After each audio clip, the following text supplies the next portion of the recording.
नमस्कार दोस्तों, स्वागत करते हैं आपका आईआरए की डिफेंस सूट के आज की सीरीज में।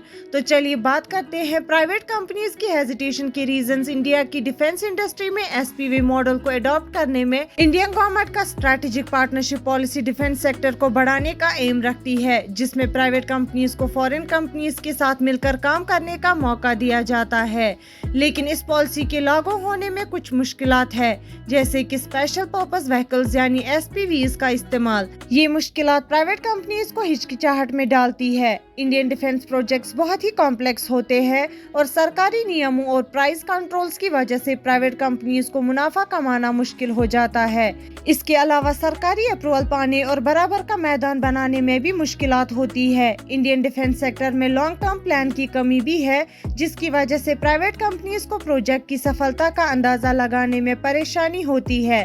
स्ट्रैटेजिक पार्टनरशिप पॉलिसी के जरिए इंडिया की डिफेंस प्रोडक्शन कैपेबिलिटीज को बढ़ाने का बहुत बड़ा पोटेंशियल है, लेकिन उसकी अभी भी इम्प्लीमेंटेशन प्राइवेट कंपनीज के लिए बहुत मुश्किलात पैदा करती है। बढ़ते हैं एक और खबर की तरफ। इंडिया और ओमान अपनी मैरीटाइम डिफेंस में कोलैबोरेशन को बढ़ा रहे हैं। इंडिया और ओमान ने न्यू दिल्ली में स्टाफ टॉक्स के 6th एडिशन का उपयोग किया, जिसका मकसद मैरीटाइम डिफेंस रिलेशंस को मजबूत करना था।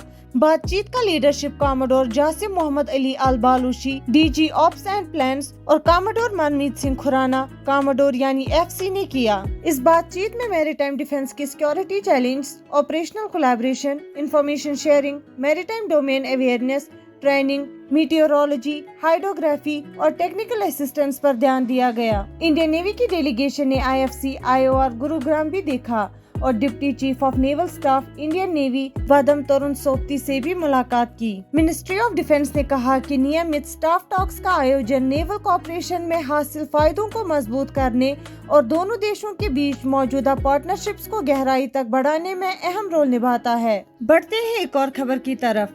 J20 वर्सेस रफाल मैच के लिए इंडिया का टॉप पिक रफाल है, जब तक एम का J20s के सामने नहीं आता। चाइनीज एयरफोर्स यानी PAF ने इंडियन बॉर्डर के पास अपने J20 स्टेल्थ फाइटर को 3 सालों से डिप्लॉय किया है, जिससे डसल्ट राइफल फाइटर जेट्स इंडिया के लिए बेहतरीन ऑप्शन बन गया है, जब तक indigenous advanced medium combat aircraft यानी एम का ऑपरेशन नहीं हो जाता।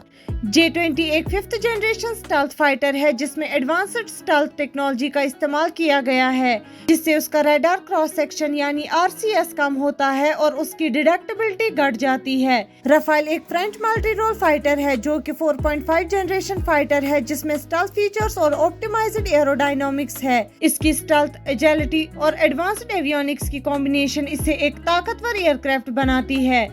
रफाल ने अलग अलग कॉम्बैट सिनेरियोज में अपनी वर्सटैलिटी का सबूत दिया है और सिंगल रोल फोकस्ड एयरक्राफ्ट के मुकाबले में स्ट्रेटेजिक एडवांटेज प्रोवाइड किया है। इसकी डिजाइन अपग्रेड्स को एलो करती है, जो कि इवॉल्विंग थ्रेट्स के सामने इसकी रेलेवेंस को इंश्योर करता है। रफाल का इंटरऑपरेबिलिटी एग्जिस्टिंग और फ्यूचर IAF एसेट्स के साथ सीमलेस इंटीग्रेशन को गारंटी करता है। इंडिया की डिफेंस इंफ्रास्ट्रक्चर में रफाल का सेमी स्टेल्थ, वर्सटैलिटी और एडवांस टेक्नोलॉजी का कॉम्बिनेशन इसे IAF के लिए बेहतरीन इंटरमीडिएट सॉल्यूशन बनाता है, जो कि इंडिया के एयर कॉम्बैट कैपेबिलिटीज को एनहेंस करता है और इंडिजीनियस एम का प्रोग्राम ऑपरेशनल होने तक का गैप ब्रिज करता है। हमारे साथ बने रहने के लिए शुक्रिया। मिलते हैं अगली खबर के साथ अगले वीडियो में।